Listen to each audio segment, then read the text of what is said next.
Yes, good evening, class. Welcome to SD Commerce Career Sector and Panchkula. This is CA Dheeraj here and hope so. Accounting standard 10 का जो मैंने last lecture आपको provide किया था वो आपने properly with noting complete किया होगा and rest of the topic जो हमारे 5-6 पेजेस थे प्लस कुछ क्वेश्चंस हमारे पेंडिंग थे, कुछ क्या सर क्वेश्चंस तो अभी हमने स्टार्ट ही करने हैं। तो बेसिकली वो कंटेंट प्लस जो क्वेश्चंस मैं आप लोगों के साथ डिस्कस करना चाहता हूं वो मैं आप लोगों के साथ आज के लेक्चर के अंदर क्या करूंगा, प्रोवाइड करूंगा। क्लियर? सो ज्यादा देर ना करते हुए प्लस कल की अगर हल्की सी रिवीजन आपको पॉइंट बताऊं कि AS 10 के अंदर आपने क्या क्या कवर किया।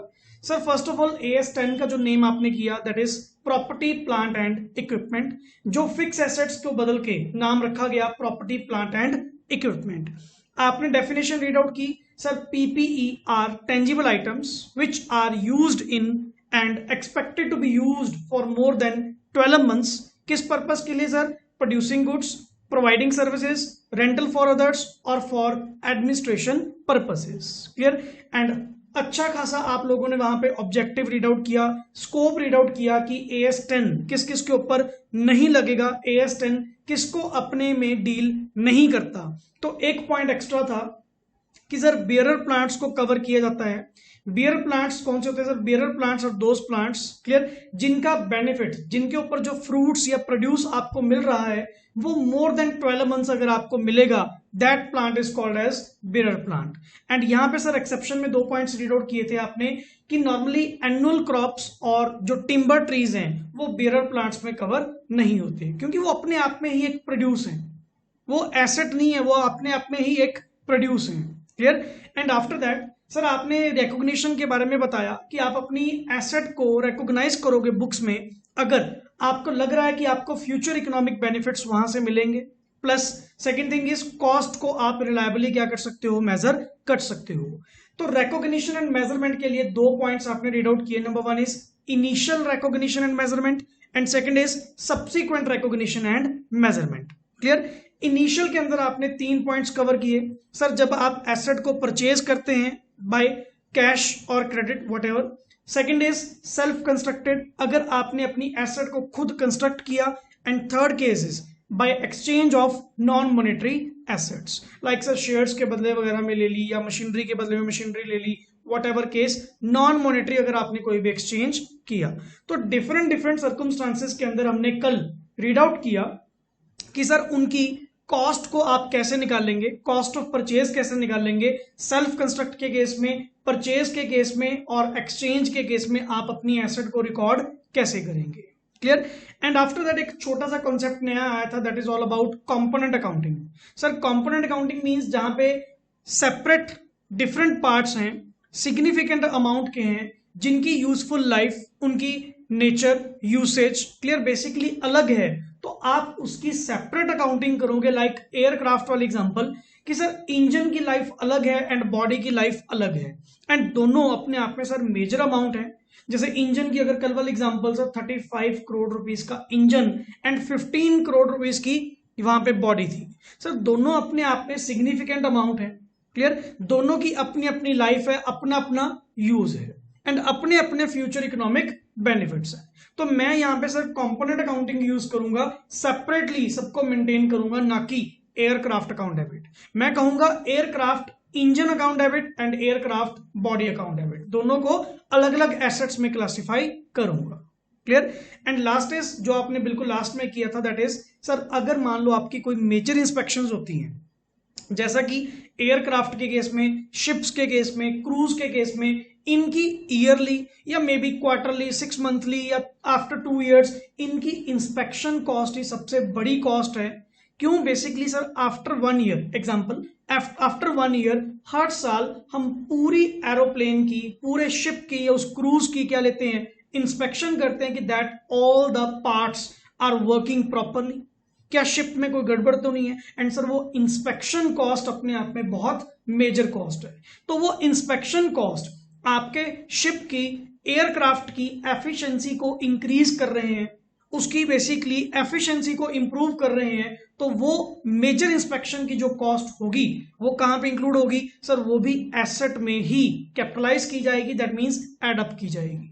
तो आपने मुझे एक पॉइंट नॉर्मली पूछा था सर, सब्सिक्वेंट रिकॉग्निशन के अंदर अगर आपने कोई सब्सिक्वेंट एक्सपेंडिचर किया एक एसेट के ऊपर जो आपने ऑलरेडी परचेज की हुई है सर, उसको मान लो आप मेंटेनेंस का खर्चा कह लो, व्हाटएवर आपको डे टू डे रूटीन खर्चे वहां पे करने पड़ते हैं, कोई रिपेयर का खर्चा कह लो, तो हमें सर वहां पे दिक्कत क्या आती है कि समझ नहीं आता कि वो जो रिपेयरिंग का खर्चा है, वो जो मेंटेनेंस का खर्चा है, या जिस तरह की भी कॉस्ट वहां पे इंकर हुई, उस कॉस्ट को कैपिटलाइज किया जाए या प्रॉफिट एंड लॉस में डेबिट किया जाए, तो that is called as subsequent expenditure. तो हमने वहां पे दोबारा फिर वही कहा कि अगर वो सब्सिक्वेंट एक्सपेंडिचर आपके फ्यूचर इकोनॉमिक बेनिफिट्स को इंक्रीज करेगा, आपकी प्रोडक्शन कैपेसिटी को इंक्रीज करेगा, आपकी कॉस्ट को रिड्यूस करेगा, या अल्टीमेटली मेरी एफिशिएंसी उससे क्या हो रही है, इंप्रूव हो रही है, फिर तो मैं उसको कैपिटलाइज करूंगा, अदरवाइज प्रॉफिट एंड लॉस में क्या करूंगा, डेबिट करूंगा। क्लियर? सो ये हमारा बेसिकली 5 मिनट्स के अंदर एक रिवीजन थी कि लास्ट जो हमने लेक्चर लिया था उसके अंदर हमने क्या क्या टॉपिक्स पढ़े थे। ठीक है जी, and not each and every point मैं यहां पे डिस्कस कर पाया, बट एक मोटा मोटा सा ओवरव्यू आपको प्रोवाइड किया कि लास्ट क्लास में आप क्या किया। आइए सर नेक्स्ट आगे स्टार्ट करते हैं। हमारा कंटेंट जो चल रहा था that is AS10 accounting standard 10 की noting. I think we are on page number 11th page पे थे शायद, जस्ट अ मिनट। हाँ, ये हमारा हो चुका था sir, we are on page number I think 11 पे ही थे। यस, मेजर इंस्पेक्शन हमारा लास्ट था एंड सब्सिक्वेंट रिकॉग्निशन आज हमने क्या करनी है, स्टार्ट करनी है। तो आइए नेक्स्ट आगे स्टार्ट करते हैं क्लियर प्रॉपरली, एंड छोटा सा कंटेंट है, इसको खत्म करें एंड कुछ क्वेश्चंस आप लोगों के साथ डिस्कस किए जाएं। सर सब्सिक्वेंट रिकॉग्निशन मतलब जिसको आपने कहा था कि बैलेंस शीट डेट पे, सर ये नहीं मैं कह रहा कि जिस दिन आपने कॉस्ट इंकर करी, सर बैलेंस शीट डेट पे क्या होती है, वैल्यूएशन होती है। अब वो वैल्यूएशन जो करी जाएगी, वो वैल्यूएशन किस पे करी जाएगी, एंटिटी हैज टू अप्लाई या तो कॉस्ट मॉडल और revaluation model to recognise the PPE. Simple सी बात है सर, आप अपना मॉडल चूज करेंगे कि आप कॉस्ट मॉडल पे अपनी रीवैल्यूएशन करा करेंगे या बेसिकली अलग से उसकी हर ईयर रीवैल्यूएशन करोगे। दैट मींस नई रिलायजेबल एनआरवी आप कैलकुलेट करवाएंगे, रिलायजेबल वैल्यू निकालेंगे, उसकी रिवैल्यूएशन करेंगे एंड अकॉर्डिंग टू दैट क्या करोगे, आप ट्रीट करोगे। तो अकाउंटिंग मॉडल हमें दो तरह के प्रोवाइड किए गए। नंबर 1 किया गया कॉस्ट मॉडल एंड सेकंड किया गया रिवैल्यूएशन मॉडल। आइए वन बाय वन डिस्कस करते हैं। सर देखो, अगर तो कॉस्ट मॉडल होगा तो कॉस्ट मॉडल तो हम यूजुअली जो बैलेंस शीट में आज तक करते आए हैं ना, वैसे ही चलता जाएगा। मतलब original cost minus accumulated depreciation minus accumulated impairment losses। कोई बाय चांस सडन फॉल आ गया, क्लियर, इंपेयरमेंट लॉसेस आ गए, वो मैं यहां पे माइनस करने को तैयार हूं, बट मैं कॉस्ट मॉडल अडॉप्ट कर रहा हूं। Clear? If this model is chosen PPE should be measured every year at cost minus accumulated depreciation minus accumulated impairment loss, that is called as per AS 28। Sir AS 28 के according impairment of assets होती है, obsolescence जिसे word बोलते हैं, कि कई बार sir आपकी machinery outdated हो जाती है जिसके कारण उसकी वैल्यू सडनली फॉल कर जाती है, सडनली रिडक्शन कर जाती है। Not wear and tear, not depreciation, sudden fall करना। Clear? That is called as impaired loss. Clear? Minus करने के बाद जो भी मेरे पास यहाँ पे कैरिंग अमाउंट और वी कैन से दैट जो भी बुक वैल्यू आएगी, मैं उस पे अपनी एसेट को क्या करूंगा, रिकॉर्ड करूंगा। But sir if we are using revaluation model, अगर मैं सर आपके मॉडल के अकॉर्डिंग टू चलूं कि रिवैल्यूएशन मॉडल के according, if this model is chosen PPE should be measured at fair value of PPE, जो प्रॉपर्टी प्लांट एंड इक्विपमेंट की fair value होगी, माइनस सब्सीक्वेंट एक्यूमुलेटेड डेप्रिसिएशन, और बाद में जो चार्ज करी गई एक्यूमुलेटेड डेप्रिसिएशन है उसको आप माइनस करेंगे। क्योंकि सर आज की डेट में मैंने उसकी फेयर वैल्यू ले तो ली, तो मुझे पुरानी एक्यूमुलेटेड डेप्रिसिएशन माइनस करने की जरूरत नहीं है, क्योंकि पहले ही मैंने यहां पे क्या लिया, फेयर वैल्यू ली उसकी। क्लियर? कि आज की डेट में उसकी फेयर वैल्यू कितनी है, minus subsequent accumulated depreciation minus subsequent impairment loss, that is net carrying amount. तो तो वो आप देखो सर आपने कौन सा मॉडल यूज करना है। माइनस तो दोनों सेम होंगे, क्लियर। वही आपकी क्यूमुलेटेड डेप्रिसिएशन माइनस होएगी, वही आपका इंपेयरमेंट लॉस माइनस होएगा। फर्क कहां पड़ा सर, ये स्टार्टिंग पॉइंट में। इसमें से सर कॉस्ट में से माइनस हो रहा था एंड रिवैल्यूएशन मॉडल में फेयर वैल्यू में से माइनस किया जा रहा है, क्योंकि नेचुरली सर वहां पे फिर आप रीवैल्यूड अमाउंट ले रहे हो ना, तो नेचुरली वहां पे वर्ड क्या आएगा, फेयर वैल्यू ऑफ पीपीई। तो note, frequency of revaluation under revaluation model, ये किस चीज के ऊपर डिपेंड करती है कि कितने नंबर ऑफ टाइम आप उसकी रिवैल्यूएशन करेंगे। क्या हर साल 31 मार्च को मैं उसकी रिवैल्यूएशन करूंगा या कोई टाइम पीरियड के बाद करूंगा, तो ये फ्रीक्वेंसी कौन डिसाइड करेगा। आइए, if fair value is volatile means changing, clear. अगर तो आपको लग रहा है, ये ब्रैकेट में वर्ड क्या लिखा हुआ है, चेंजिंग। वोलेटाइल का मतलब क्या होता है, changing, clear. Dynamic, in simple words you can से, अगर आपकी फेयर वैल्यू जो है वो वोलेटाइल नेचर की है, दैट मींस आपकी जो एसेट की वैल्यू है वो चेंजिंग नेचर है, फिर तो आपको fair value should be calculated हर साल करनी चाहिए। बट अगर आपकी फेयर वैल्यू नॉन वॉलेटाइल है, that means not dynamic, not changing, इतना कोई चेंज नहीं होता सर, थोड़ा बहुत चेंज होता है, इतनी कोई खास बात नहीं है, फिर आप 3 से 5 साल के रेंज के अंदर, मान लो 3 साल बाद, 4 साल बाद, 5 साल बाद, वो आपकी इच्छा, हमने आपको दे दिया कि 3 से 5 साल के अंदर अंदर आप अपनी रिवैल्यूएशन करवा सकते हो। That means after every 3 years, after every 4 years, तो वो आपकी इच्छा, जैसे आपको सही लगे। बट अगर वॉलेटाइल नेचर की है, डायनामिक नेचर की है, चेंजिंग नेचर की है, फिर हर साल 31 मार्च को उसकी क्या करवाओ, रिवैल्यूएशन करवाओ, क्लियर। तो ये जो फ्रीक्वेंसी है, दैट मींस सर कितने number of times, frequency means number of times revaluation होनी चाहिए। दैट डिपेंड्स अपॉन, किसके ऊपर डिपेंड करेगा सर, वो आपकी फेयर वैल्यू जो है वो वोलेटाइल नेचर की है या नॉन वोलेटाइल नेचर की है, क्लियर।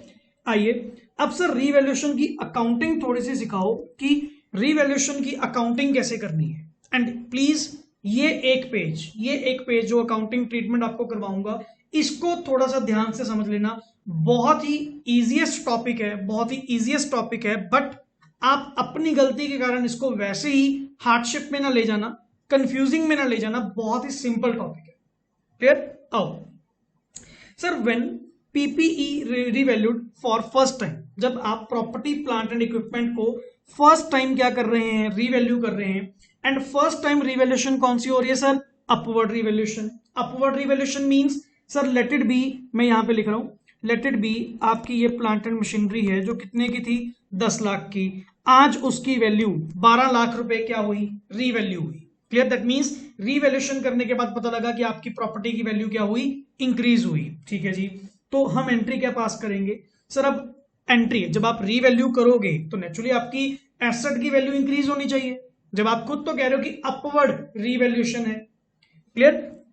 तो यहां पे क्या लिखेंगे, property plant and equipment account debit, PPE account debit to revaluation surplus account, क्योंकि सर यहां पे मैंने कोई पैसे नहीं दिए, मैंने कुछ नहीं किया, ये तो जस्ट एक रीवैल्यूएशन करी और एक रीवैल्यूएशन सरप्लस अलग नाम से मैंने अकाउंट क्या कर दिया, क्रिएट कर दिया।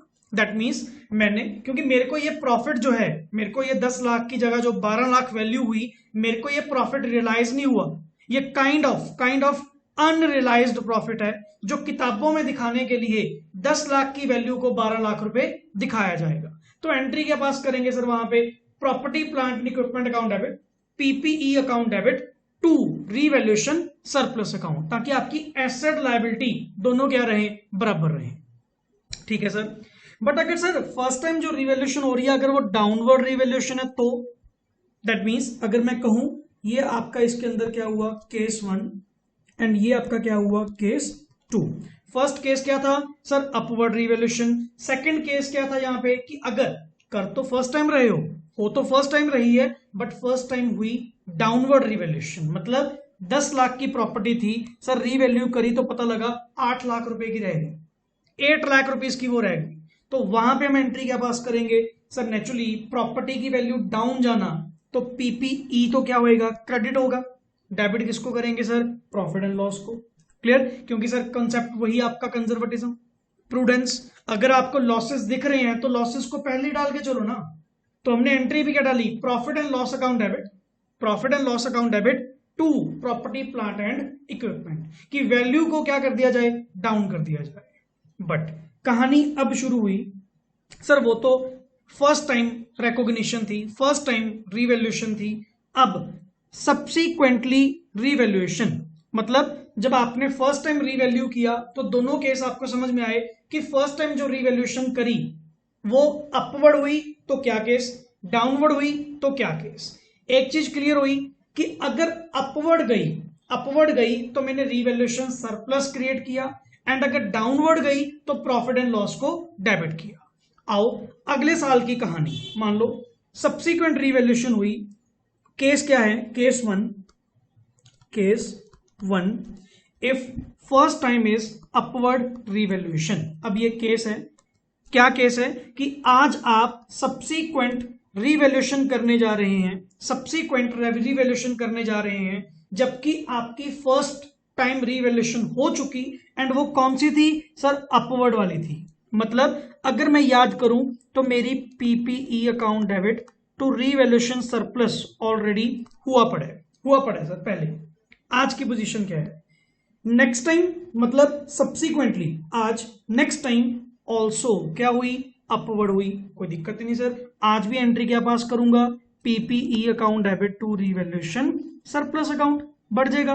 कैसे सर, जब फर्स्ट टाइम हुई थी आपने एग्जांपल दी थी कि 10 लाख वाली चीज कितने की हुई, 12 लाख की, आज दोबारा रीवैल्यूएशन करी तो पता लगा 13 लाख की, तो मतलब अब भी क्या हुई, अपवर्ड, ऊपर ही गई है, कोई दिक्कत नहीं सर। एंट्री क्या पास करेंगे, property plant and equipment account debit to revaluation surplus account.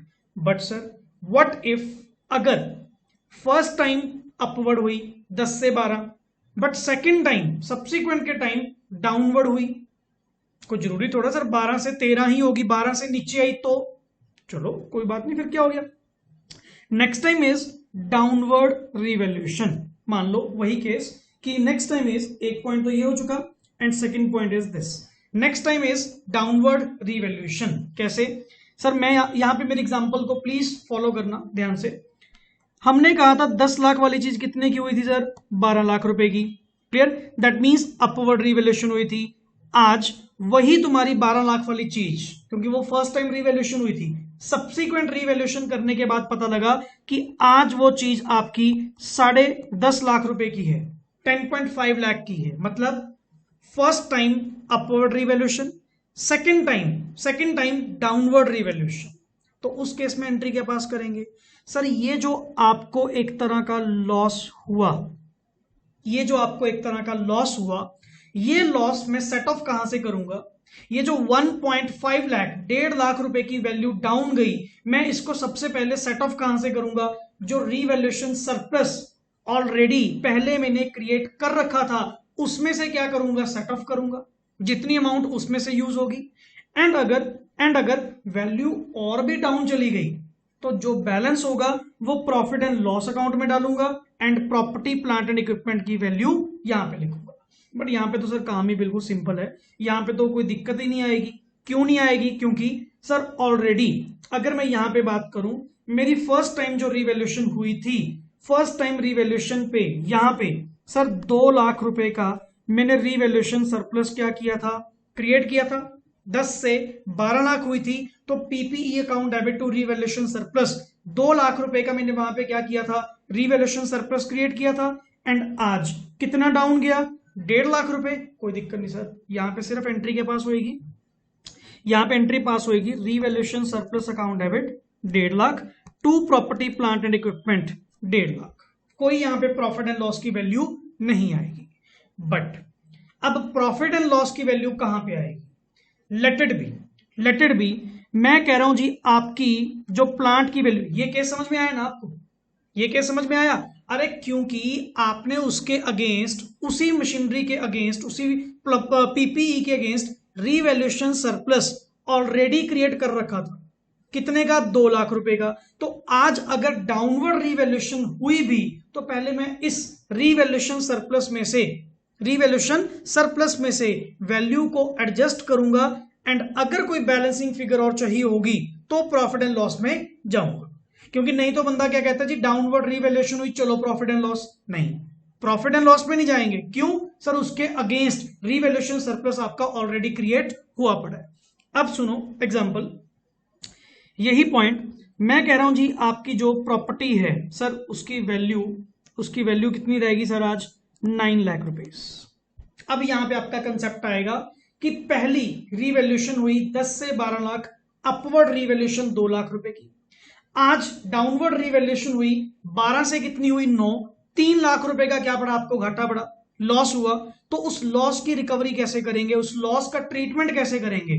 Sir पहले तो जितना पैसा रीवैल्यूएशन सरप्लस में से आएगा, फर्स्ट प्रायोरिटी इसकी है, फर्स्ट प्रायोरिटी इसकी है। तो क्या लिखूंगा सर? 2 लाख रुपए तो यहां से आएंगे, एंड 1 लाख रुपीज आपका कहां से आएगा? प्रॉफिट एंड लॉस अकाउंट से। एंड तब जाके मैं प्रॉपर्टी प्लांट एंड इक्विपमेंट की 3 लाख रुपए से क्या करूंगा? डीवैल्यूएशन करूंगा, डाउन करूंगा। क्लियर है कॉन्सेप्ट? क्योंकि सर रूल के अकॉर्डिंग बनता भी यही है, बनता भी यही है। अच्छा, ये थोड़ी मतलब है कि 2 लाख रुपए का रीवैल्यूएशन सरप्लस को चार्ज रहने दो और 3 लाख रुपए का लॉस आज प्रॉफिट एंड लॉस में डाल दो। क्यों भाई? किस बात का? मुझे किस बात का घाटा पड़ रहा? कुछ भी नहीं पड़ रहा। तो अगर मेरे पास कोई रीवैल्यूएशन सरप्लस पहले का पड़ा है तो पहले मैं उसको यूज करूंगा, समझ गए? तो मैंने बस ये चीज देखनी है, सब्सीक्वेंट को ट्रीट करते हुए ये चीज आप लोगों ने देखनी है कि फर्स्ट टाइम क्या किया था, फर्स्ट टाइम रीवैल्यूएशन के टाइम क्या किया था। पहले उस इंपैक्ट को खत्म करेंगे, फिर नया इंपैक्ट देंगे। Clear sir? ठीक है जी। अब सर अगर मान लो फर्स्ट टाइम आपकी डाउनवर्ड रीवैल्यूएशन थी, डाउनवर्ड रीवैल्यूएशन होने का मतलब आपने एंट्री डाली थी उस time profit and loss account debit to PPE, and आज भी आपकी क्या हो रही है? डाउनवर्ड हो रही है। तो आज भी एंट्री क्या पास करोगे sir? Profit and loss account debit to PPE. तो इसमें तो कोई फर्क नहीं है सर, क्योंकि पहले भी डाउनवर्ड थी, अब भी डाउनवर्ड है। बट सर पहले डाउनवर्ड हुई बट अब क्या हो रही है सर? अपवर्ड रीवैल्यूएशन हो रही है। कैसे सर? हमारी सर वो 10 लाख रुपए वाली एसेट जो आपने कहा था कितने की हुई है? 8 लाख रुपीस की। तो आपने एंट्री 2-2 लाख रुपए की यहां पे डलवा दी थी कि profit and loss account debit to PPE 2 lakh rupees की डीवैल्यूएशन आपने करवा दी थी। आज यही 8 लाख रुपए वाली चीज आपकी कितने की होगी सर? लेट इट बी, ये कितने की होगी? 9 लाख रुपीस की। छोटी सी एग्जांपल, 9 लाख रुपीस की। क्लियर? फिर तो नॉर्मली सर एक बात सुनो, जब 2 लाख रुपए का घाटा पड़ा था, आपको लॉस हुआ था, तो आपने कहां पे चार्ज किया था? प्रॉफिट एंड लॉस में। और आज वही 8 लाख वाली चीज आपकी कितने की हो रही है? 9 लाख रुपए की हो रही है। क्लियर? तो सबसे पहले फर्स्ट टाइम इंपैक्ट क्या पड़ा था? Profit and loss debit. तो आज अगर रीवैल्यूएशन के कारण अपवर्ड भी हुई तो पहले मैं प्रॉफिट एंड लॉस को कवर करूंगा जो मैंने ऑलरेडी चार्ज कर रखा था। क्लियर? तो एंट्री क्या आएगी sir? Profit and loss, sorry, PPE account debit 1 lakh rupees. Clear? To profit and loss account, clear, 1 lakh rupees. And even bracket में भी देखो क्या लिखा हुआ है? To the extent charged earlier. मतलब जितना तुमने ऑलरेडी सर कितना चार्ज किया हुआ था आपने? 2 लाख रुपए आपने प्रॉफिट एंड लॉस के अंदर लॉस चार्ज किया हुआ है। तो जब तक ये 2 लाख रुपए का प्रॉफिट कवर नहीं होगा ना, तब तक upward revaluation profit and loss में ही जाती रहेगी। क्लियर? अब लेट इट बी, आपने कहा सर ये 8 लाख वाली चीज आपकी कितने की होगी सर? 11 लाख रुपए की होगी। आपकी बिल्डिंग थी, कोई प्लॉट था, वॉटेवर जो भी था, 8 लाख रुपए वाली चीज आपकी कितने की होगी? 11 लाख रुपए की होगी। अब यहां पे ट्रीटमेंट क्या करेंगे सर? मेरी property plant and equipment 3 lakh की तो आएगी, but to profit and loss यहां पे कितना लिखूंगा सर? यहां पे लिखेंगे हम 2 lakh rupees, and to revaluation surplus कितना लिखूंगा? 1 लाख रुपीस। क्लियर है कॉन्सेप्ट? तो मतलब सर जब सेम डायरेक्शन चल रही है, मतलब पहले भी अपवर्ड थी, अब भी अपवर्ड है, पहले भी डाउनवर्ड थी, अब भी डाउनवर्ड है, उसमें अपने को कोई दिक्कत नहीं है, उसमें अकाउंटिंग ट्रीटमेंट तुम्हारे सेम रहेंगे। बट प्रॉब्लम कब पड़ती है sir? First time upward revaluation थी, आज डाउनवर्ड हो रही है, या पहले डाउनवर्ड थी, आज अपवर्ड हो रही है। तो वहां पे जो आपने फर्स्ट टाइम ट्रीटमेंट किया था पहले उसको नील करेंगे, and according to that after नया केस वहां पे बनाएंगे। क्लियर? यस। एक बहुत ही अच्छा कॉन्सेप्ट आपके लिए next is retirement of PPE. Clear? Property plant and equipment की retirement. Clear? If any PPE is retired from from, ये क्या लिखा हुआ है, एक मिनट, ये वर्डिंग और यहाँ पे क्या लिख दिया, ये भी हो चुका, ये भी हो चुका, रिटायरमेंट एक्टिव यूज, अच्छा वर्ड लिखा हुआ है, मैं तभी समय का गलत वर्ड ना आए, एक्टिव यूज।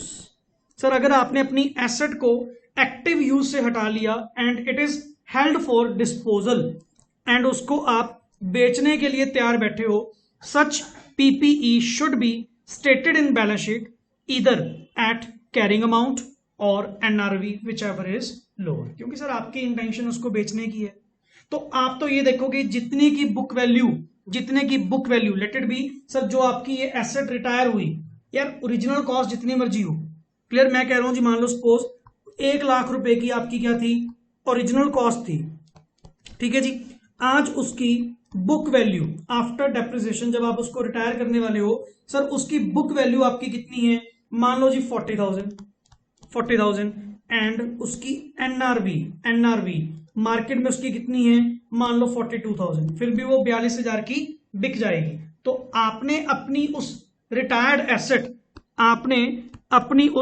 रिटायर्ड एसेट को कितने पे रिकॉर्ड करना है सर, बुक वैल्यू और NRV whichever is lower, जो दोनों में से कम होगी, और वो क्या है 40,000 rupees. Clear concept, that means retirement के केस में आप कॉस्ट करने का मतलब बुक वैल्यू, कैरिंग अमाउंट और जो आपकी एनआरवी है विच एवरेज जो लोअर होगी, उस पे आप उसको क्या करेंगे, रिकॉर्ड करेंगे, ठीक है सर, बिल्कुल। Next is D recognition of PPE, that means अगर आपने प्रॉपर्टी प्लांट एंड इक्विपमेंट को अपनी बुक्स में से डिस्पोज ऑफ करना है, कहने का मतलब डी रिकॉग्नाइज करना है, तो वह कैसे करेंगे, अकाउंटिंग ऑफ डिस्पोजल इफ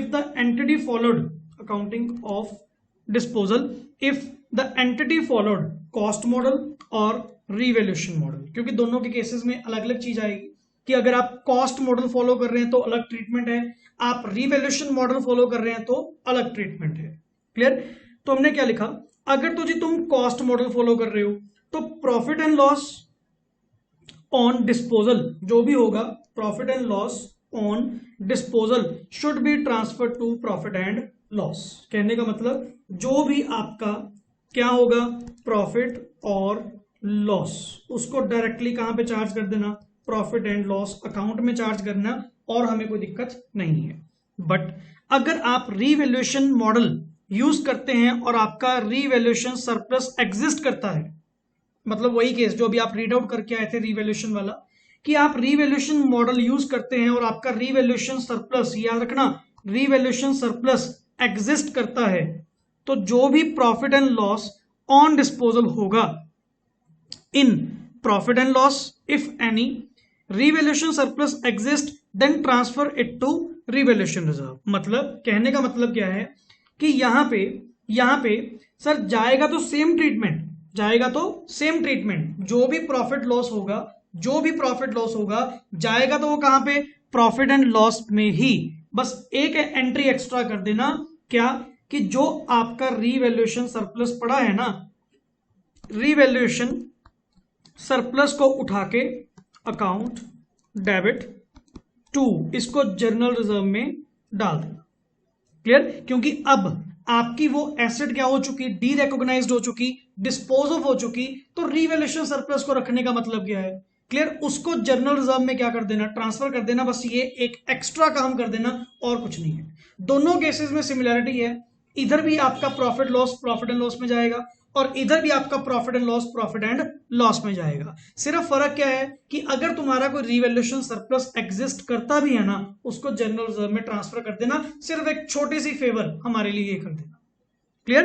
तो इसमें रिवैल्यूएशन मॉडल के केस में सिर्फ ये एक एंट्री एक्स्ट्रा है, बाकी और कुछ नया नहीं है, सारा का सारा कॉन्सेप्ट आपका पुराना है, ठीक है जी, ये भी हो जाएगा सर। अब सर कुछ डेप्रिसिएशन के बारे में बात करें, जो पहले किसी टाइम अकाउंटिंग स्टैंडर्ड 6 में कवर होते थे, अब इसको मर्ज कर दिया गया अकाउंटिंग स्टैंडर्ड 10 के अंदर ही, प्रॉपर्टी प्लांट इक्विपमेंट के अंदर ही, clear. Yes, meaning of depreciation, sir it is systematic allocation of depreciable amount. ये वर्ड क्या लिखा हुआ है? डेप्रिशिएबल।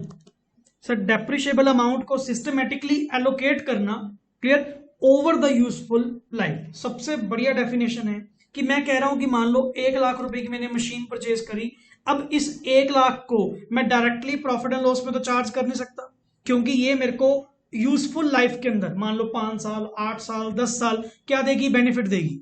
तो सर मैं उसको उसकी कॉस्ट को 8 ईयर्स में, 10 ईयर्स में क्या कर रहा हूं? सिस्टेमेटिकली एलोकेट कर रहा हूं by the way of depreciation. हर साल मैं उसके ऊपर कुछ ना कुछ क्या करूंगा? डेप्रिसिएशन लगाऊंगा। डेप्रिसिएशन लगाने का मतलब उसकी कॉस्ट को धीरे धीरे सिस्टेमेटिकली क्या करूंगा? एलोकेट करूंगा। That is called as depreciation. ठीक है सर। आगे कंप्यूटिंग, इसकी बेसिकली सर इसको कंप्यूट कैसे किया जाए? Clear, apply component based depreciation. Clear, हो सके तो कंपोनेंट बेस्ड डेप्रिसिएशन अप्लाई करो। Systematic allocation can be by WDV method लगाओ, SLM लगाओ और एनी अदर मेथड। हमें तो बस क्या चाहिए? इट शुड, जो मेथड आप चूज करो, it should reflect true consumption pattern of the asset. कि बेसिकली आपकी इस कॉस्ट को सही तरीके से, दैट मीन्स इसका एक true pattern for consumption find out करना है। कि मैं तो चाहता हूं कि जो कंजम्पशन है वो एक प्रॉपर वे से हो, जो पैटर्न है वो बिल्कुल सही हो। ठीक है जी। Depreciation begins when it is ready for use. Sir मुझे कोई मतलब नहीं है कि आपने उसको कब यूज किया, जिस दिन मेरे लिए वो रेडी फॉर यूज हो चुकी, दैट मीन्स मेरी ओर से वो चीज तैयार है, आप उसको यूज करो ना करो हमें कोई मतलब नहीं है। हमें कोई मतलब नहीं, आप कहो जी मैंने एसेट बनाई इस साल में है बट यूज उसको मैंने अगले साल में किया तो डेप्रिसिएशन अगले साल से पड़ेगी। गलत बात। जब वो रेडी फॉर यूज हो चुकी उसी साल से उसके ऊपर क्या लगेगी? डेप्रिसिएशन लगेगी, चाहे आप यूज करो या ना करो। And depreciation ceases till asset has active life. Clear, no depreciation on the retired asset. क्योंकि जो एक बार रिटायर्ड हो चुकी, अरे रिटायर्ड का मतलब क्या है? जिसको आप डिस्पोज ऑफ करने को तैयार हो, दैट मीन्स जिसको आपने अपने एक्टिव यूज में से निकाल दिया। अभी तो पढ़ के आए थे, क्लियर, जिसका कोई एक्टिव यूज नहीं है, that is called as retired asset. तो उसके ऊपर डेप्रिसिएशन क्या चार्ज करोगे? उसके ऊपर तुमने बता तो दिया कि नेट कैरिंग अमाउंट और NRV whichever is lower, उस पर मैं उसको बैलेंस शीट पे छोड़ दूंगा। Clear sir. फिर useful life, residual value and depreciation method के बारे में क्या पॉइंट्स हैं? Useful life can be changed, कर सकते हो। लेट इट बी, मान लो मुझे लगा कि पहले मुझे लगा मशीन की लाइफ जो है वो 5 साल होगी। जैसे मैं कह रहा हूं कि मैंने मान लो लैपटॉप परचेज किया, मुझे लग रहा है जी एक लैपटॉप की मैक्सिमम लाइफ कितनी है? 4 साल। 4 साल के बाद वो मतलब प्रॉपरली वर्क नहीं करता। बट सर मुझे अब लग रहा है कि जिस हिसाब से मेरा यूज है, क्लियर, जिस हिसाब से उसकी एफिशिएंसी है, वो 4 साल नहीं, वो 6 साल बड़े आराम से निकल सकता है। तो कोई दिक्कत नहीं है, कोई दिक्कत नहीं है। वो बेसिकली जो मुझे लाइफ की प्रेडिक्शन थी, क्लियर, जो मेरा एक एस्टिमेट था, वो एस्टिमेट चेंज हो गया। ये थोड़ी मतलब है कि मैंने वहां पे मतलब यूजफुल लाइफ चेंज नहीं हो सकती, बिल्कुल हो सकती है। Next, residual value can be changed. Sir हो सकता है पहले आपको स्क्रैप लग रहा था इतने की सेल होगी, बट आज उसकी रेजिडुअल वैल्यू उससे ज्यादा निकल के आ रही है या उससे भी कम निकल के आ रही है। दोनों पॉसिबिलिटीज है। Depreciation method can be changed, कर सकते हो। Clear, all above changes should be on, ये पॉइंट अच्छा है, प्रोस्पेक्टिव बेसिस नॉट रेट्रोस्पेक्टिव। ये याद रखना, अकाउंटिंग स्टैंडर्ड 10 ने साफ लिख दिया कि जितने भी अगर तुमने चेंजेस करने हैं, कोई यूजफुल लाइफ का चेंज करना है, डेप्रिसिएशन का चेंज करना है, या मान लो कोई रेजिडुअल वैल्यू चेंज करनी है, वो प्रोस्पेक्टिव होएगा आज के बाद, ना कि रेट्रोस्पेक्टिव इफेक्ट की स्टार्टिंग से सही करते आएंगे, वो काम नहीं चलेगा। अकाउंटिंग स्टैंडर्ड 10 ने क्या कर दिया? मना कर दिया, जितने चेंजेस करने हैं प्रोस्पेक्टिवली करो, अगली बार के लिए करो। Clear. And next is can be changed in coming years, not, हाँ मतलब प्रोसीडिंग ईयर जो होंगे, जो आपके प्रीसीडिंग, गलत लिखा हुआ वर्ड यहाँ पे, preceding, PRECED, proceeding years, coming years में चेंज कर लो, बट आपके जो प्रीसीडिंग पिछले साल हैं उनमें आप वहां पे कोई भी चेंजेस नहीं कर सकते। And such change will be called change in estimate. Clear, estimate change होगा, that means change in accounting estimate. जो भी आप ये चेंज करोगे इस पॉइंट के ऊपर बहुत केसेस आपको मिलेंगे कि आपने जी लाइफ चेंज कर ली, आपने डेप्रिसिएशन मेथड चेंज कर दिया, या आपने रेजिडुअल वैल्यू चेंज कर दी, कोई दिक्कत नहीं सर, ये चेंज इन क्या माना जाएगा, अकाउंटिंग एस्टिमेट माना जाएगा and nothing else. Clear. Next is land and building should be separated and depreciation should be charged on the building, because हमें सर पता है कि जो लैंड है, लैंड के ऊपर कभी भी डेप्रिसिएशन नहीं लगती। क्लियर, नहीं लगती। तो बेसिकली लैंड एंड बिल्डिंग को अलग अलग रिकॉर्ड करें एंड बिल्डिंग की वैल्यू के ऊपर डेप्रिसिएशन चार्ज करें, ना कि लैंड की वैल्यू के ऊपर। Clear. Next is note this या the depreciation method used should reflect the pattern. हम तो ये चाहते हैं कि आप वो डेप्रिसिएशन मेथड यूज करें, क्लियर, वो डेप्रिसिएशन मेथड यूज करें जो सही पैटर्न शो करे, in which FEB of the assets are expected to be consumed by the entity। Clear, जिस हिसाब से आपको फ्यूचर इकोनॉमिक बेनिफिट्स मिल रहे हैं कि आप उसी के अकॉर्डिंग टू अपना डेप्रिसिएशन मेथड क्या करें, चूज करें कि आपको WDV फॉलो करना चाहिए या आपको SLM मेथड फॉलो करना चाहिए। The method selected to an asset should be reviewed. जो भी मेथड आपने सेलेक्ट किया at least each financial year ending, हर साल मैं उस मेथड को रिव्यू करूंगा, मतलब रिव्यूअल ऑफ मेथड आपको हर साल करना पड़ेगा। Change in method of depreciation should be accounted for a change in an accounting estimate in accordance with the AS 5, that is prospective accounting। Clear. तो इसके ऊपर AS 5 आपके ऊपर एप्लीकेबल है। तो नॉर्मली आपको फिर दोबारा बता गया कि जो भी चेंजेस यहाँ पे होंगी वो क्या ट्रीट की जाएंगी सर, एक अकाउंटिंग एस्टिमेट का चेंज माना जाएगा, ना कि कोई मेथड का चेंज होना या फलाना कुछ भी। क्लियर। वो अपने आप में कोई अकाउंटिंग पॉलिसी चेंज नहीं हुई, एक अकाउंटिंग एस्टिमेट चेंज हुआ। यार मुझे लग रहा था कि उसकी लाइफ पहले 4 साल है, अब मुझे लग रहा है कि उसकी लाइफ 6 साल है, कोई दिक्कत नहीं है, फिर क्या हो गया, एस्टिमेट गलत लग सकता है। ये तो नहीं मतलब कि मैंने वहां पे पॉलिसी चेंज करी, पॉलिसी तो वही है। Clear. Disclosures low sir, full and final करें लास्ट कि अब हमें इसके लिए क्या क्या डिस्क्लोजर्स प्रोवाइड करने पड़ेंगे। Number 1 is measurement base cost या रिवैल्यूएशन कौन सा, depreciation method, useful life of asset, the gross carrying amount and accumulated depreciation, impairment loss, addition, deletions should be shown along with opening and closing balance। Actually ना एक fix asset क्या बनता है, schedule बनता है, and उस schedule के अंदर ही सारी ये इंफॉर्मेशन डिस्क्लोज होती है। Clear. Restriction on use of asset on title, कि कई बार क्या होता है, मान लो उसके टाइटल को यूज के लिए मतलब उसके ऊपर कोई रिस्ट्रिक्शन लगी हुई है, तो वो रिस्ट्रिक्शन आप यहाँ पे डिस्क्लोज करेंगे। Basis of fair value, DCM मतलब discounted cash flow method. Clear, discounted cash flow method, clear, that is called as DCM। या फिर रिप्लेसमेंट बेसिस, तो जो भी आप बेसिस यूज कर रहे हैं हमें कोई भी दिक्कत नहीं है, तो वो बेसिस आप यहाँ पे शो करें, ये है DCM, discounted cash flow method, discounted cash flow method and replacement method. Clear. आगे फेयर वैल्यूएशन रिपोर्ट ऑब्टेन्ड और नॉट, कि आपने फेयर वैल्यूएशन रिपोर्ट वहां पे ऑब्टेन करी या नहीं करी। Revaluation reserve should be shown in the balance sheet. तो ये कुछ पर्टिकुलर 9 डिस्क्लोजर्स हैं जो आपके सामने रखे गए। सफिशिएंट है सर, इतने काफी है। ये मैंने इजी पॉइंट्स लिखवाए थे, अदरवाइज 5-6 पॉइंट्स और हैं, जितने मर्जी डिस्क्लोजर दे दो, ये बहुत लंबे डिस्क्लोजर है फिक्स एसेट के, but sir 9 points are more than sufficient. Clear, कि इतना भी हमें नीड नहीं है कि हमें बहुत सारे लर्न करने पड़ेंगे। तो ये इजीएस्ट पॉइंट थे जो मुझे लगे, इसीलिए मैंने आपको ये कॉपी पे नोट डाउन करवाया।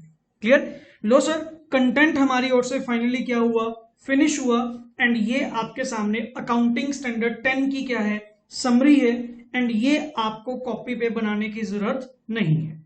Clear, no need to write down, मैं यहां पर लिख रहा हूं, नो नीड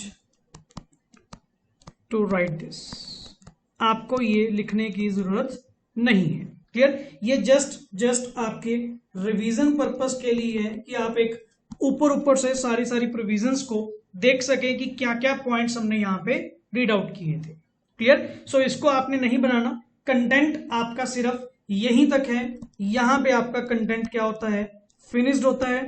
एंड अब मैं आपके साथ कुछ क्वेश्चंस क्या करूंगा, डिस्कस करूंगा, एंड आफ्टर दैट आपके लिए होमवर्क क्या है, जो मॉड्यूल के क्वेश्चंस हैं प्लस जो स्कैनर के क्वेश्चंस हैं, प्लीज साइड बाय साइड उनको कंप्लीट करते रहें। बहुत सफिशिएंट टाइम आपको दिन में मिल रहा है, ऐसा भी कुछ नहीं है कि बहुत फास्टली हम एग्जीक्यूट कर रहे हैं। क्लियर? सो जितने क्वेश्चन साथ के साथ अटेम्प्ट करते रहेंगे, ये आपकी खुद की एक स्ट्रेंथ बनेगी कि बेसिकली सर एएस तो हमारे बहुत अच्छे वे से कंप्लीटेड है।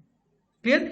आइए कुछ पर्टिकुलर क्वेश्चंस जो हैं, जो मैंने सेलेक्ट किए हुए थे आपके साथ डिस्कस करने के लिए, मैं उनको डिस्कस करता हूं वन बाय वन।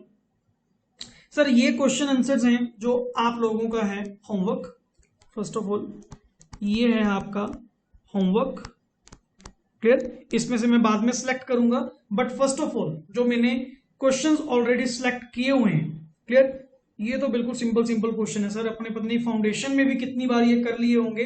ठीक है, एक अकाउंटिंग स्टैंडर्ड के पॉइंट ऑफ व्यू से आपके पास दोबारा 16 क्वेश्चंस टोटल आपको प्रोवाइड किए गए, बट मैं सबसे पहले आपके साथ कुछ कॉन्सेप्ट रिलेटेड क्वेश्चंस डिस्कस कर रहा हूं, जिनमें से नंबर 1 है कृष्णा लिमिटेड। क्वेश्चन आपको विजिबल होगा। Krishna limited acquired machinery for ₹50 lakh, freight cost उसकी कितनी है 1 लाख, प्रोफेशनल फीस जो पेड की गई 2 लाख, क्योंकि एडवाइस वगैरह लेनी पड़ती है प्रोफेशनल्स की उसमें। General overheads incurred during the installation period are 5 lakh. The entity spent ₹3 lakh to remove the existing machine. अगर आपको हल्का सा याद हो, डिसमेंटलिंग कॉस्ट और you can say decommissioning cost, जब हमने कॉस्ट ऑफ परचेज का रीड आउट किया था तो वहां पे आपने कुछ कॉस्ट एड अप करी थी, उनमें से लास्ट में सेकंड लास्ट वर्ड था आई थिंक डीकमीशनिंग कॉस्ट और डिसमेंटलिंग कॉस्ट। अरे पुरानी मशीन को निकलवाने का खर्चा तो भी आप कैपिटलाइज करोगे। जो इतना बड़ा प्लांट हमारी फैक्ट्री में लगा हुआ है सर, उसको डी इंस्टॉल नहीं करना पड़ेगा, डिसमेंटल नहीं करना पड़ेगा, तभी उसकी जगह नई मशीनरी वहां पे लगाओगे। तो उसका जो एक्सपेंडिचर है, उसकी जो लेबर है, उसकी जो खर्चा है, वो कहां पे जाएगा? क्लियर? वो भी तो ऐड होएगा। And to prepare a proper base for the new machine sir, that is site preparation cost, जो आपको मैंने बताई थी कि कई बार क्या होता है कि मशीनरी को इंस्टॉल करने के लिए वहां पे साइट प्रिपेयर करनी पड़ती है, कोई बेस बनाना पड़ा, कोई रूम बनाना पड़ा, या कुछ भी खर्चा करना पड़ा, कोई शेड वहां पे डालना पड़ा। क्लियर? तो वो जो एक्सपेंसेस है that is called as site preparation cost. In addition to the above expenditure, it spent ₹2 lakh for the trial run, material and labor. The product manufactured during the trial run are sold for ₹25,000. Even जो आपने trial चलाया, उस trial के time जो production हुई, उस production को आपने 25,000 रुपए में क्या कर दिया? सेल आउट कर दिया। What is the cost of acquisition? मतलब सर कॉस्ट ऑफ परचेज मुझे निकाल के देनी है कि कॉस्ट ऑफ परचेज कितनी आएगी। क्लियर? आइए सर, बहुत ही सिंपल सा क्वेश्चन है, क्योंकि अदरवाइज मैं आपको यहाँ पे टाइम देता सॉल्व करने का, बिकॉज एक दो क्वेश्चंस आपको जो 16 क्वेश्चंस मैंने प्रोवाइड किए मॉड्यूल के क्वेश्चंस होंगे, आपको यही क्वेश्चंस दोबारा मिलेंगे। क्लियर? तो वो भी तो आपने ही करने हैं, तो मैं जस्ट यहाँ पे आपके सामने शेयर करता हूं। सर देखो, परचेज प्राइस तो आएगा ही आएगा, फ्रेट कॉस्ट भी आएगी, प्रोफेशनल फीस भी आएगी, एंड साइट प्रेपरेशन जो कॉस्ट थी, क्लियर, जो आपने 3 लाख रुपए उसका बेस वगैरह बनाने के लिए, डिसमेंटलिंग कॉस्ट वगैरह जो आपने करी, वो सारी चीज आपकी साइट प्रेपरेशन कॉस्ट के अंदर आएगी। एंड सर एक ट्रायल का आपने 2 लाख का खर्चा किया, बट 25,000 आपको इनकम हुई, तो नेट एक्सपेंडिचर 1.75 हम क्लेम करेंगे। Clear? Amount to be capitalise कितनी होगी? 57.75। क्लियर? बट सर एक चीज यहां पे रहेगी, जो आपने जर्नल ओवरहेड्स किए थे, अगर हम यहां पे देखें सर, आपने कुछ जर्नल ओवरहेड्स इंकर्ड के बारे में बात करी थी 5 लाख रुपए, इसको इंक्लूड यहां पे क्यों नहीं किया गया? पढ़िए, नोट यहां पे लिखा हुआ है, allocation of general and administration overhead is not added to the cost of asset as it is not directly related to the acquisition of the asset and it is a mere allocation of overheads। क्योंकि ये तो sir normal common factory के ऊपर खर्चे हैं, तो common factory के जो खर्चे होंगे वो मशीनरी के ऊपर थोड़ी एलोकेट करेंगे। क्लियर? वो तो वैसे भी होते हैं, बट आपने हमें एक चीज सिखाई थी सर, अगर वो एक्सपेंस डायरेक्टली एट्रीब्यूटेबल है, सर डायरेक्टली एट्रीब्यूटेबल मतलब वो एक्सपेंस हुआ ही इसी कारण क्योंकि तुमने मशीनरी एक्वायर करी, इसीलिए वो डायरेक्टली एट्रीब्यूटेबल था। अगर डायरेक्टली एट्रीब्यूटेबल है, if directly attributable, clear, yes, then capitalise, फिर आप उसको क्या करोगे, कैपिटलाइज करोगे, कॉस्ट का पार्ट बनाओगे। अदरवाइज जर्नल ओवरहेड्स को कभी भी कॉस्ट का पार्ट नहीं बनाया जाएगा। ठीक है sir. Next is after that concept capsule 10 on March 31st 2018 Radha Limited traded an old machine having a carrying amount 16,800 and paid cash difference of rupees 6,000 for a new machine having total cash price जिसका कितना था 20,500। ठीक है जी, मतलब मैंने अपनी पुरानी machine जिसकी बुक वैल्यू, ओल्ड मशीन जिसकी बुक वैल्यू कितनी थी 16,800 एंड 6,000 रुपये मैंने एक्स्ट्रा और पे आउट किए एक नई मशीन परचेज करने के लिए 20,500 की।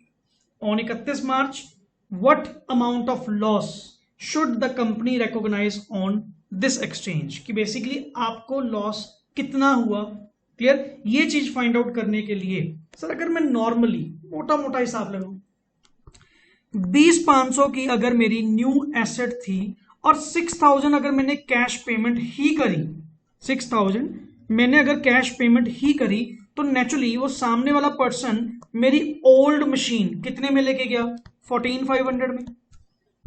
जाहिर सी बात है सर, उसने न्यू मशीन का प्राइस कितना बताया 20,500, कैश पेमेंट अगर मुझे 6,000 ही करनी है तो मतलब वो 14,500 में मेरी पुरानी मशीन लेके गया।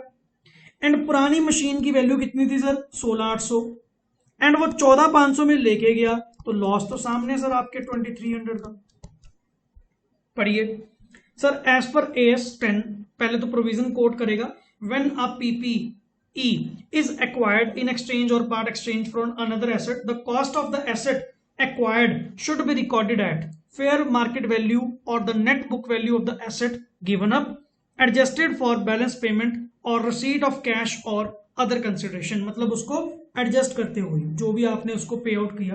तो difference between the fair value of the new machine and amount payable is treated as fair value of the old machine. Naturally fair value आपके सामने है ना यार, सामने वाला बंदा कहता जी मैं 20,500 की अपनी नई मशीन दूंगा और 6,000 रुपये मुझे पे करना पड़ रहा है, तो मतलब मेरी ओल्ड मशीन की फेस वैल्यू या कहने का मतलब फेयर वैल्यू कितनी हुई 14,500 हुई। ठीक है sir, that is 14,500. This can be treated as sale value of old machine and the difference between the selling price of the old machine and the book value, that is 2,300. Clear? As the fair value of the asset acquired is realizably measurable than the fair value of the asset given up. It is appropriate to value the asset acquired at rupees 20,500. क्योंकि normally sir ये 14,500 की value clearly given नहीं थी। अगर आप बात करो, अगर यहां पे आप वो एक्सचेंज वाला पॉइंट ओपन करें, एक्सचेंज वाला पॉइंट अगर ओपन करें, वहां पे 2 पॉइंट थे सर। आप जो एसेट रिसीव कर रहे हैं, आप जो एसेट रिसीव कर रहे हैं उसकी रिकॉग्निशन किस पे करोगे 2 पॉइंट्स। क्लियर, 2 पॉइंट्स क्या, fair value of asset given और fair value of asset received, whichever is clearly evident, whichever is clearly given। अरे सर 20,500 तो क्लियरली गिवन है, 14,500 की वैल्यू तो आपको निकालनी पड़ रही है। क्यों? आपने डीम समझा कि 20,500 की अगर वैल्यू है 6,000 अगर पे आउट करना पड़ेगा तो जाहिर सी बात है कि 14,500 की उसने मेरी वैल्यू डाली। अगर आप मेरी दुकान पे आए, क्लियर, आपने कहा जी मेरी एक पुरानी मशीन है, आप उसके बदले में नई मशीन दे दो। मैं कहा जी नई मशीन आपको 20,500 की मिलेगी। तो आपने कहा जी ठीक है, फिर आप ये पुरानी मशीन काट लो। तो मैंने हिसाब लगा के बताया, मैं कहा जी आपको 6,000 रुपीज और देने पड़ेंगे, 6,000 और देने पड़ेंगे। दैट मीन्स 20,500 मेरा प्राइस है। अगर 6,000 आपको देने पड़ेंगे पेमेंट, तो मतलब मैंने आपकी पुरानी चीज कितने में काटी 14,500 में। वो तो आपको सर पता करनी पड़ी, क्लियरली गिवन तो नहीं थी। तो इसीलिए रूल यहां पे क्या लगा कि बेटर है कि आप अपनी एसेट को 20,500 पे ही क्या करें, रिकॉर्ड करें। यहां पे आपकी प्रोविजन एप्लीकेबल है एक्सचेंज वाली। क्लियर, तो वहां पे एक्सचेंज वाला फॉर्मूला आप जाके देखें कि क्या लिखी हुई थी नोटिंग, एंड उसी के अकॉर्डिंग टू ट्रीट करें। Next is sir same case, Budha limited issued 50,000 equity shares of ₹10 each in consideration for receipt of certain machinery। मतलब नॉन मॉनेटरी एक्सचेंज है, मैंने कहा कि आप मशीनरी दे दो, मैं आपको अपनी कंपनी के क्या दे दूंगा, शेयर्स प्रोवाइड कर दूंगा। ठीक है जी। The quoted rate on the date of transaction in the BSE, Bombay stock exchange को कितना था, 15 पर शेयर। ठीक है। In the absence of fair market value of the machinery, how should the entity record the transaction in the books of company. तो क्या खास बात है सर, मैंने बता तो दिया कि 50,000 इक्विटी शेयर में आपको प्रोवाइड करूंगा जिसका आज का मार्केट रेट कितना है, 15, तो 7.5 लाख रुपए आ तो गया सर। कुछ जरूरी थोड़ा है कि fair value of the machinery वहां पे पता करनी पड़ेगी sir, whichever is clearly evident, whichever is more reliable, clear, तो उस पर हम क्या करेंगे, उसको रिकॉर्ड करेंगे। So it is appropriate to consider the fair value of the shares issued, hence the company should record the machinery at ₹7,50,000। यार मैंने तो नॉर्मली दो चीज देखनी है sir, fair value of asset given और fair value of asset taken. Clear, दोनों में से which ever is more clearly evident. Clear, जो मतलब बहुत क्लियरली वे से आपको गिवन होगी सर उस पर रिकॉर्ड करो, हमें कोई दिक्कत नहीं है। चाहे आप एसेट गिवन की वैल्यू ले लो या एसेट टेकन की वैल्यू ले लो, बस जिस पे आपका मन सेटिस्फाइड है वो वैल्यू वहां पे यूज करिएगा। Clear. Next cases sir, during the current year, and ये क्वेश्चन भी काफी टाइम पूछा जाता है, ये बेसिकली आपका है सब्सिक्वेंट एक्सपेंडिचर के ऊपर कि वेदर सब्सिक्वेंट एक्सपेंडिचर जो है, क्या वो सब्सिक्वेंट एक्सपेंडिचर आपका कैपिटल एक्सपेंडिचर होगा या रेवेन्यू एक्सपेंडिचर होगा, इस बात के ऊपर आपका ये क्वेश्चन है। During the current year 2017-18 Agarwal limited incurred the following expenditure related to the plant and building, मतलब प्लांट एंड बिल्डिंग के रिलेटेड मैंने कुछ ये फॉलोइंग एक्सपेंडिचर्स करे, जिनमें से एक तो रूटीन रिपेयर्स थी, एक मेजर ओवरऑल एक्सपेंसेस थे incurred once in 3 years, मतलब रेगुलर इंटरवल पे नहीं, once in 3 years, 3 साल के बाद एक बार उसकी मेजर ओवरऑल एक्सपेंसेस मशीनरी के होते ही होते हैं। Next is replacement of roof tiles, जिसकी यूजफुल लाइफ कितनी है, 4 years, 2.5 लाख रुपए का खर्चा, and substantial improvement to the electrical wiring system which will increase efficiency. 10 lakh रुपए का आपका खर्चा हुआ सारी वायरिंग वगैरह करवाने का, जिससे आपकी एफिशिएंसी क्या हुई, इंप्रूव हुई। तो हमें अब ये चीज फाइंड आउट करनी है कि कितनी अमाउंट, इन चारों में से कौन कौन सी अमाउंट कैपिटलाइज करी जाएगी पीपीई में एंड कौन कौन सी अमाउंट प्रॉफिट एंड लॉस में डेबिट की जाएगी। आइए विद रीजन यहां पे एक्सप्लेन किया गया, बहुत इंपॉर्टेंट क्वेश्चन है ये, एंड लॉट ऑफ टाइम ये पूछा भी जा चुका। क्लियर, यूजुअली ऐसे रिलेटेड क्वेश्चन बनते हैं।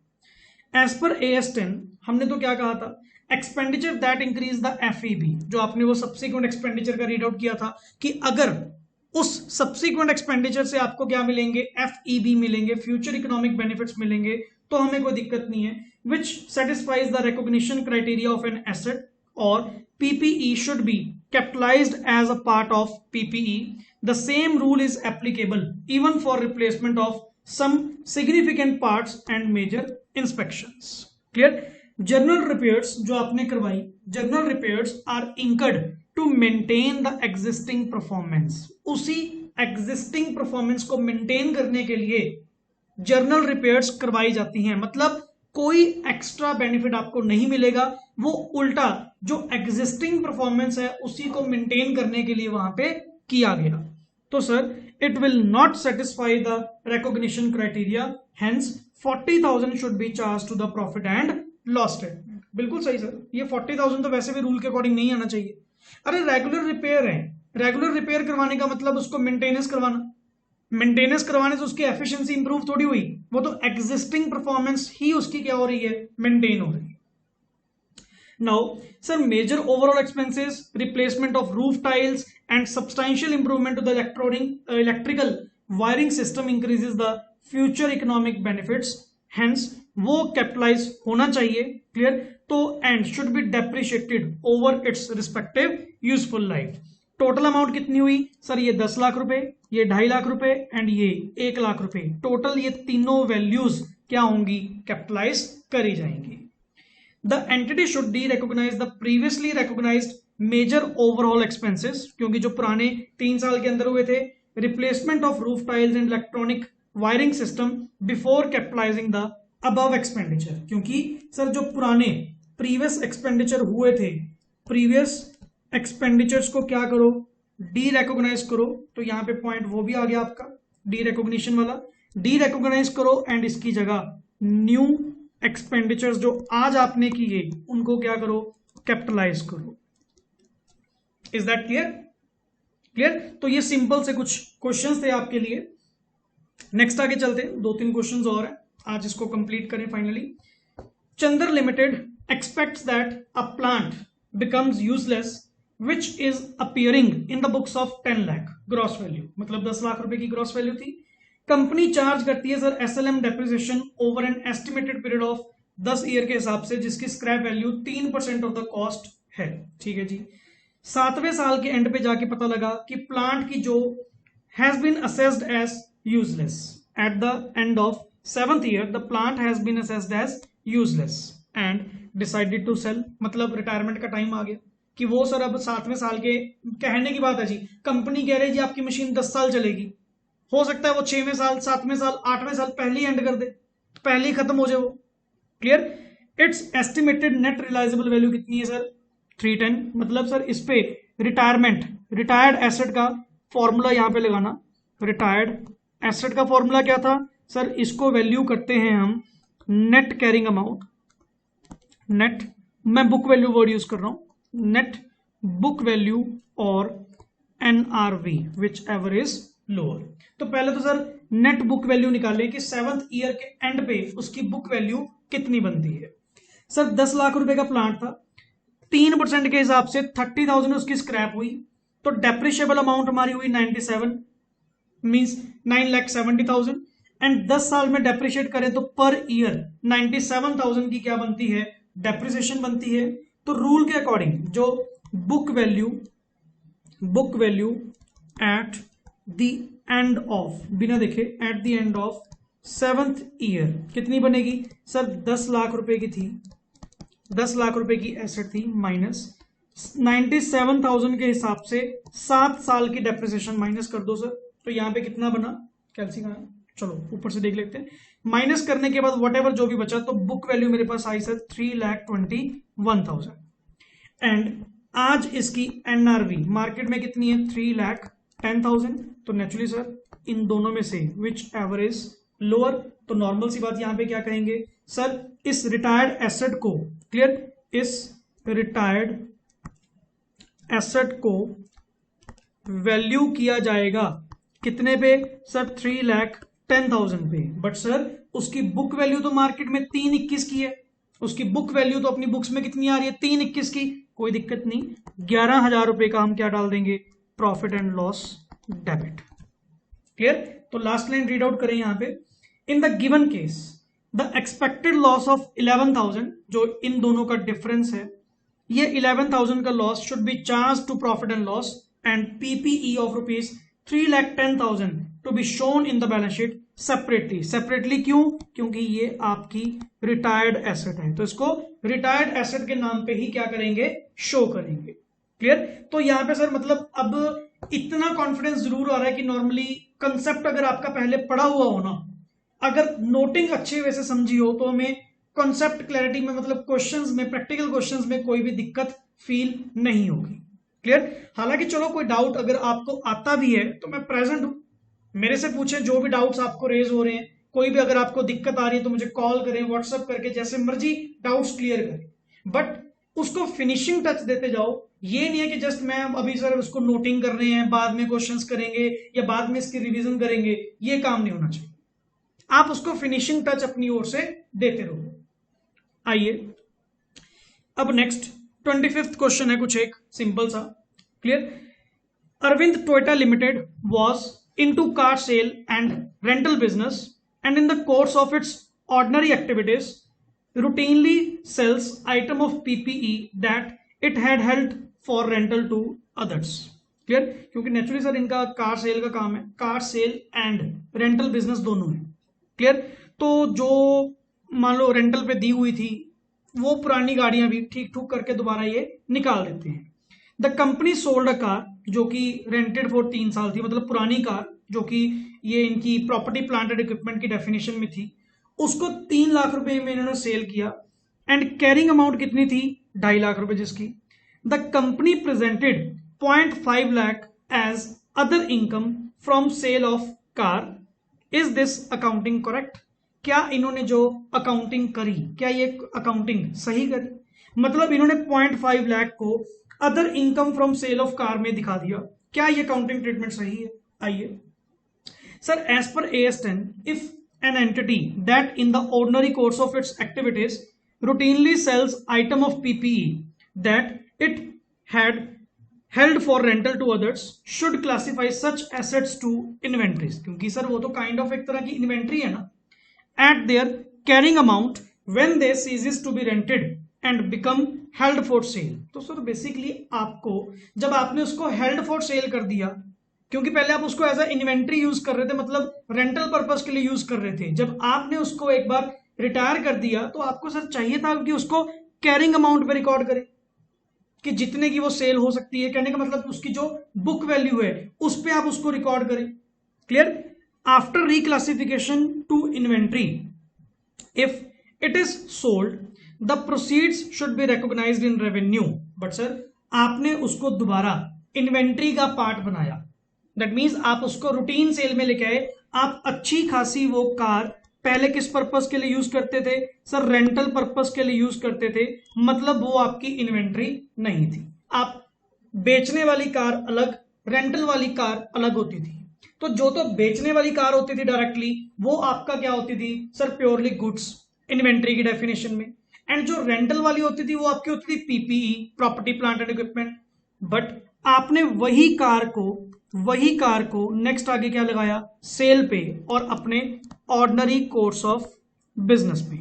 ऑर्डिनरी कोर्स ऑफ, हम देखते हैं sir, ordinary course of activity के दौरान आपने उसको लिया, तो आपने उसको दोबारा क्लासिफाई किया किसमें? इन्वेंट्री में।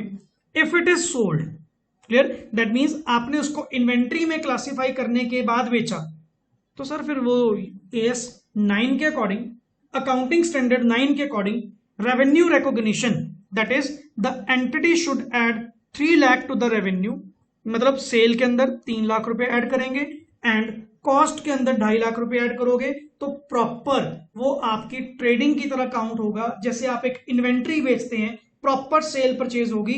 ये क्या मतलब हुआ कि सीधा 0.5 50,000 का प्रॉफिट हुआ, उसको प्रॉफिट एंड लॉस में लिख दिया? ये काम नहीं चलेगा। क्लियर, 3 लाख की, क्योंकि इन्वेंट्री ट्रीट करी ना आपने, आपकी वो कार पहले PPE की डेफिनेशन में थी, बट आपने उसको क्लासिफाई किया इन्वेंट्री के अंदर दोबारा। आपने ऑर्डिनरी कोर्स ऑफ एक्टिविटी में सेल किया लाइक एन इन्वेंट्री, तो फिर सर वो तो फिर AS 9 के अकॉर्डिंग ट्रीट होगा। 3 लाख रुपए की सेल बुक होगी, 2.5 लाख रुपए की कॉस्ट बुक होगी, एंड अपने आप प्लस माइनस होने के बाद आपका प्रॉफिट आ जाएगा। बट जो ट्रीटमेंट तुम पहले कर रहे थे 50,000 वाला, वो ट्रीटमेंट यहां पे नहीं होगा।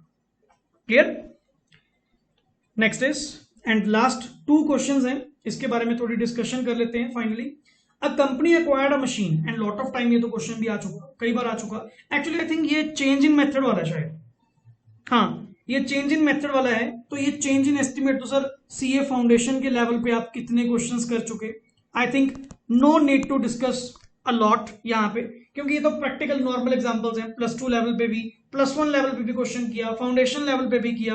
क्लियर, तो ये आपके नॉर्मल से क्वेश्चंस हैं। लास्ट क्वेश्चन हम देखते हैं। On 1/4/2016 Indira limited bought a machinery for ₹1 lakh. ठीक है जी, the company followed revaluation model follow करते हैं for the plant and machinery class and it revalued the machinery 1,50,000 on 31/3/18। ठीक है, the company follows SLM to depreciate the asset over its remaining useful life of 8 years। Clear, ठीक है जी। Original life उसकी कितनी थी? 10 साल। बट तुम तो रिवैल्यूएशन मॉडल यूज कर रहे हो ना, तो रिवैल्यूएशन मॉडल में जो भी तुम्हारी फेयर वैल्यू आती है, फेयर वैल्यू को रिमेनिंग लाइफ में क्या करते रहो? डिस्ट्रीब्यूट करते रहो। ठीक है जी।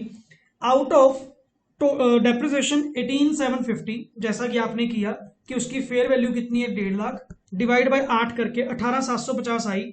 The company wants to charge only 10,000 to profit and loss and remaining 8,750 to revaluation surplus. क्या आप कहते जी फिर तो देखो सिंपल सी बात, 1 लाख रुपए की मशीन थी, डिवाइड बाय 10 करके हर साल डेप्रिसिएशन 10,000 बनती है। मैं कहा गुरुजी आप ये भी तो देखो, आप मेथड कौन सा फॉलो कर रहे हो, रीवैल्यूएशन मॉडल। कहते मैं तो ये करूंगा कि अगर 18,750 की डेप्रिसिएशन है, इसमें से 10,000 डेप्रिसिएशन होगी एंड 8,750 रीवैल्यूएशन सरप्लस में जाएगा। क्या आप इस अकाउंटिंग ट्रीटमेंट से एग्री करते हैं? आइए पढ़ लेते हैं सर। द अकाउंटिंग प्रपोज्ड जो यहां पे करी गई सर, ये अकाउंटिंग थी charging part of depreciation directly, revaluation surplus is not accepted as per AS 10। कभी भी डेप्रिसिएशन को चार्ज करने, देख रिवैल्यूएशन होती ना, रिवैल्यूएशन होती मैं पक्का रिवैल्यूएशन सरप्लस में लेके जाता, कोई दिक्कत नहीं थी। बट डेप्रिसिएशन कभी भी रिवैल्यूएशन सरप्लस में नहीं जाती कि हर साल की डेप्रिसिएशन है जी उसको भी आधा प्रॉफिट एंड लॉस में, आधी रिवैल्यूएशन सरप्लस में। और अगर डाउनवर्ड रिवैल्यूएशन होती, डेप्रिसिएशन नहीं बोल रहा, डाउनवर्ड रिवैल्यूएशन होती, फिर मैं रिवैल्यूएशन सरप्लस में लेके जाता। ये थोड़ी कि मतलब डेप्रिसिएशन है जी इसको भी आता था बांटना शुरू कर दो, ये काम नहीं चलेगा। Clear? Unless it is included in the carrying amount of another asset as per AS 10, entire amount of revaluation surplus related to asset should be transferred to revenue reserves once the asset is disposed of। ये तो भी पढ़ चुके, जहां पे आपने entry कही थी ना कि रिवैल्यूएशन सरप्लस को जर्नल रिजर्व में ट्रांसफर कर देना अगर आपने एसेट को क्या कर दिया, डी रिकॉग्नाइज कर दिया।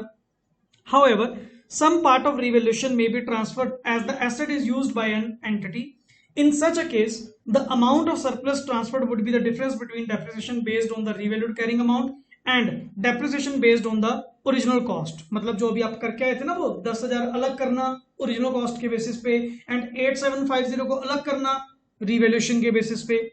It is not mandatory but the entity can choose this as part of accounting policy. कर सकते हो, वो आपकी मर्जी, अगर आप ऐसा ट्रीटमेंट करना चाहो कर सकते हो, बट हम यूजुअली ये चीज फॉलो नहीं करते। क्लियर? हम तो कहेंगे जी डायरेक्टली सारी की सारी डेप्रिसिएशन प्रॉफिट एंड लॉस में चार्ज करेंगे। Clear?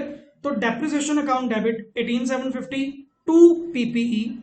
The difference of depreciation on revalued asset and original asset should be transferred to revenue reserves at its choice, अगर वो करना चाहें तो। क्लियर? बट हम ये वहां पे रिकमेंड नहीं करेंगे। हम चाहते हैं कि नॉर्मली जितनी भी डेप्रिसिएशन वहां पे लगाई गई वो सारी की सारी depreciation directly profit and loss में ही क्या करी जाए, डेबिट करी जाए। क्लियर? सो ये हमारे यहाँ पे अकाउंटिंग मेथड इतना फॉलो, ये अकाउंटिंग पॉलिसी यहाँ पे इतनी फॉलो नहीं होती। क्लियर? सो ये कुछ हमारी क्वेश्चंस थे जो मैंने आप लोगों के साथ डिस्कस किए। क्लियर? एंड अब नेक्स्ट मैं आप लोगों को जो AS प्रोवाइड करूंगा, सिंपल से AS है 11, 12, 13, तो वो हम नंबरिंग देख लेंगे कि कौन सा पहले करना है। क्लियर? तब तक आप AS 10 को प्रॉपरली क्या करें, कंप्लीट करें। जो भी क्वेश्चंस में आपके डाउट हैं तो प्लीज आप डाउट मेरे से क्या करें, क्लियर करें। हालांकि मुझे प्लीज कहना नहीं चाहिए, क्लियर, क्योंकि ये आपकी ड्यूटी बनती है कि डाउट्स को क्लियर करवाना, बट क्वेश्चंस को पेंडिंग आप ना छोड़ें। Clear concept? ठीक है जी। सो आज अकाउंटिंग स्टैंडर्ड 10 भी आपका क्या हुआ, कंप्लीट। एंड कुछ क्वेश्चंस जो मैंने डिस्कस करने थे वो आपको लोगों के साथ डिस्कस कर चुका, एंड इवन टिल लास्ट तक हमारी डिस्कशन थोड़ी बहुत चलती रहेगी, जो जो क्वेश्चंस मुझे अच्छे अच्छे मिलते रहेंगे। क्लियर? एंड तब तक के लिए आप अपना AS 10 कंप्लीट करें एंड नेक्स्ट AS में आपको टाइमली क्या करूंगा, प्रोवाइड करूंगा। Okay, thanks a lot.